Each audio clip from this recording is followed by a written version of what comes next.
Let's talk about Garnacho, though, because this situation is really interesting. And I spend a lot of my time taking the piss out of the Manchester Evening News, and I sometimes question why they're allowed access to press conferences, considering how toxic they are. But it is quite interesting what they were reporting about Garnacho today, because there's been some conflicting things. And the one thing I will always be is fair. You know, whether it's a player I think is not good enough, if they have a good game, I'll say it. Whether it's a player I like has a bad game, I'll say it. As I did last night with Rasmus, and I will keep doing that. And this story I read in the Manchester Evening News today is exactly what I've been saying for a few days now, and it's exactly what I've been hearing. It's really funny because last night there was people talking about the Garnacho situation, saying that the club absolutely are not pushing a transfer for Garnacho. They're not pushing him out the door. And I go back to what David Ornstein said a week ago. Manchester United would reluctantly listen to offers for Garnacho and Mainu because of things like FFP and PSR. It would take a big bid, but that's the situation. I then saw something today that I think even David Ornstein said it. Man United are not actively looking to sell Garnacho. And I'm like, well, you can't have one and then not the other. Like, do they take us for being stupid?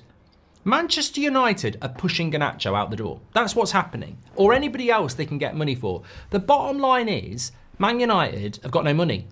I don't know why Amram took the job actually. I don't know he's been lied to. We've got no money.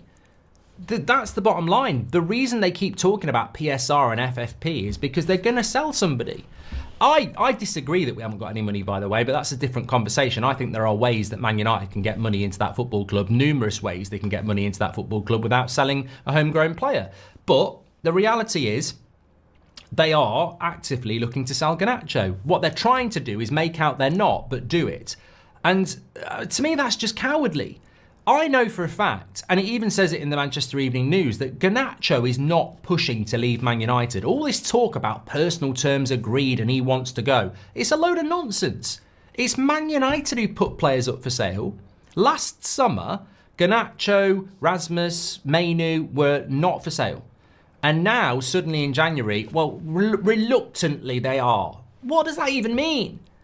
I had somebody coming at me last night on social media saying, yeah, you know, anybody who's saying that Man United are actively trying to sell these players don't know what they're on about. Hold on a minute. We do know what we're on about because we didn't fall off a bloody Christmas tree. What the situation is that if you've got Saka in your team, you don't put stories out to David Ornstein that you'd reluctantly sell him. You just don't say a fucking word. So why are Man United putting stories out to David Ornstein that they would reluctantly sell Garnacho if they got a big offer? Because basically they're on a night out and they're flirting at the bar.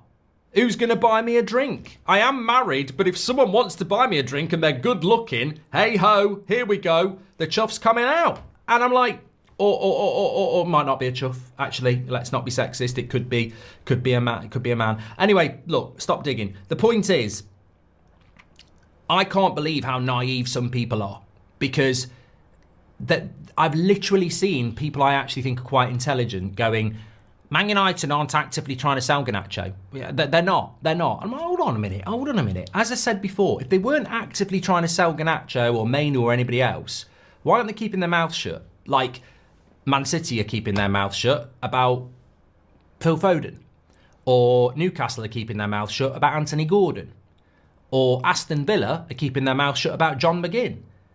Then they're not for sale. And Villa don't need to say anything. So why did Man United put a story out saying, reluctantly, we would listen to offers for Garnacho, but they'd have to be really big? Because they're putting him up for sale. They're basically saying he's up for sale, but only for a big price. Why are they doing that? Because they're desperate for money. They want to get money into the football club. They've seen what Chelsea did with Conor Gallagher and they want a piece of the action. They want money into the football club from a homegrown player. That's what's going on. And I don't know why people can't acknowledge it and accept it, because it's staring you in the bloody face. If I'm an owner of a football club and I've got a player that I don't want to sell, I just don't say anything. I say nothing. But if I'm an owner of a football club and I would sell a player if the money came in, I'll go, hey, I don't want to sell him, but if anyone wants to make an offer, you know, it's like being married, isn't it? I don't want to have an affair. Well, why are you putting makeup on and going outside, John? Why are you going down to the local nightclub with makeup on? You know, Stay in and watch Netflix. Yellowstone's on. Yeah, if you're happily married, you're not heading out dressed up. And that's what Man United are doing. They're basically saying, hey, we don't want to sell these players, but hey, if you want to make an offer, maybe we will. And that's what's going on. That's what's going on. Do I think Garnacho's going to leave? Look, there's no smoke without fire. He's being pushed towards the door. I think the saving grace here is, and I've heard a lot of stuff today about him agreeing terms, etc., which he hasn't. The big thing here is it all comes down to the price. I think if you're interested in this story at the moment, it's very much like being in a washing machine. There's a lot of spin going on. And what effectively is happening here is, I mean, look, we had Gary Neville the other day saying, I think Amrim wants to sell him. The very next day, Amrim said, I don't want to sell him. So maybe Gary's had a little bit of a nudge from someone at the club to say, you know, I think what United are trying to do is they're trying to sell him, but not get the blame for it. So we're getting stuff about Garnacho wants to go, which isn't true. We're getting stuff about Amrim wants to sell him, which isn't true unless he's lying in press conferences. We're getting stuff about, you know, they're not trying to sell him, but we've put an article out there saying we are.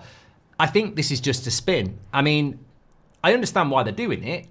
Man United can't come out and say they want to sell any player because it knocks their price down. But look at what Napoli have offered. It's not even 40 million quid. So for me, I think this is not going to happen. But you do worry about the damage it's doing to the dressing room and to that particular player and any other player when realistically you probably just want to focus on your game and a new manager and a club that's in crisis, but actually you're having to field, you know, numerous things. And look, let's be honest, the Napoli offer is fair in the sense that United have basically said make us an offer on any of our players, and Napoli have gone, hey, I mean, if I don't blame Napoli. If I was Napoli, I'd offer 40 million. Because the way United are behaving, it looks like they're desperate.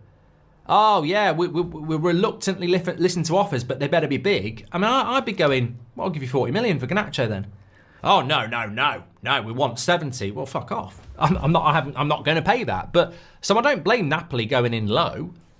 The big focus point here is how low will Man United go to take this money? And I mean, as I've said before, it's very simple. You've got a 20-year-old that has got a lot of goals and a lot of assists in the last 2 years, that is talented, and is therefore, in the modern market, worth in excess of 60 million. I mean, as I said, he's a talented player. And he's only 20. And we paid £55 million for Mason Mount with 1 year left on his contract, and he had injury problems. So it's 60 million for me. I wouldn't do the deal, but it's 60 million or nothing. Nadim says, how low would you go? I mean, I wouldn't even want to take 60, to be honest. I think it's a bad thing to do. But look, shout somebody out. Owen Hargreaves said this, and it's more or less what I and some of you were saying. He said it the other night, and, you know, I'll shout him out for it because I completely agree, and I've said it myself. He basically said, forget Garnacho, forget Conor Gallagher, forget any of this. What is football doing rewarding clubs selling young homegrown players?